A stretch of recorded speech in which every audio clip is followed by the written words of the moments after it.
Chapitre 3 Le christianisme patronal. La relation employeur-employé se démarque nettement lorsqu'on considère la source des ordres qui sont donnés, celui qui prend les décisions et celui qui exécute les décisions prises. La vie chrétienne place au cœur de l'expérience humaine sur terre la valeur de la relation avec l'auteur et la source de la vie, Dieu. Elle met en évidence une instance relationnelle formidable dans laquelle le Créateur et la créature se rencontrent dans une dynamique de gloire. Elle est un appel au moyen duquel Dieu et César se retrouvent et où chacun reconnaît qui est l'autre en face de soi. La prière est une plateforme privilégiée qui informe énormément sur la réalité des tendances existantes dans le christianisme. Ainsi, elle révèle qui occupe le siège et joue le rôle du patron ou celui du salarié. Lorsqu'un chrétien prie en insistant sur ses besoins, sa volonté, ses désirs et le temps fixé par lui-même, il est clair que Dieu est devenu son garçon de course. Il n'y a que deux types de personnes à la fin de toute chose, ceux qui disent à Dieu que ta volonté soit faite et ceux à qui Dieu dit que votre volonté soit faite.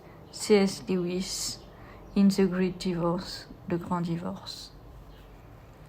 Lorsque le Seigneur Jésus a enseigné la prière aux disciples, il leur avait indiqué un élément très capital qu'ils doivent toujours prendre en compte, la volonté de Dieu. L'appel du Seigneur à l'humain est un appel à faire la volonté de Dieu et non celle de l'homme. L'assertion de Clive Staple Lewis montre la centralité de la volonté dans les relations. Celui qui fait sa volonté est le patron et il vivra les retombées de son indépendance. Celui qui fait la volonté de Dieu exprime par là sa dépendance vis-à-vis de Dieu. La conscience de soi enseignée par le professeur Serpent au Jardin d'Éden est toujours d'actualité. La piqûre du serpent a laissé un venin qui traverse les générations et produit des effets qui parcourent l'histoire humaine.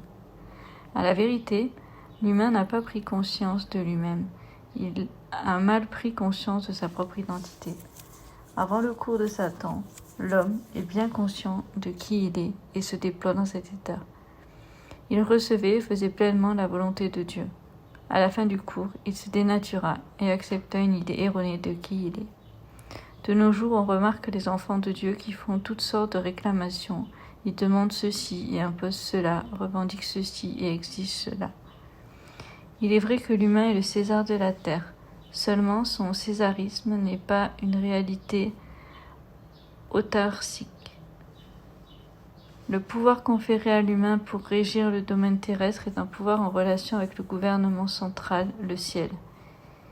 Il est vrai, le Seigneur, que Jésus a donné les clés de son royaume à nous, ses disciples, de sorte que tout ce que nous lions ici-bas sera lié dans les cieux. Aussi, tout ce que nous délions sur la terre le sera au ciel. Mais avant de remettre ses clés, il a d'abord pris le grand soin d'instruire ses disciples sur le nœud relationnel entre le ciel et la terre. Il prit le temps d'enseigner ceux qui le suivaient comment prier et ce qu'ils devaient demander dans la prière. Il leur a clairement indiqué l'objet de leur demande dans un ordre de priorité. Le fait d'avoir ainsi disposé les éléments à présenter est une invitation humaine à reconnaître qu'il n'est pas un César instituant, mais un César exécutant. En d'autres termes, il est un patron second, Dieu étant le grand boss. Le Seigneur a dit aux disciples de réclamer la volonté de Dieu sur la terre.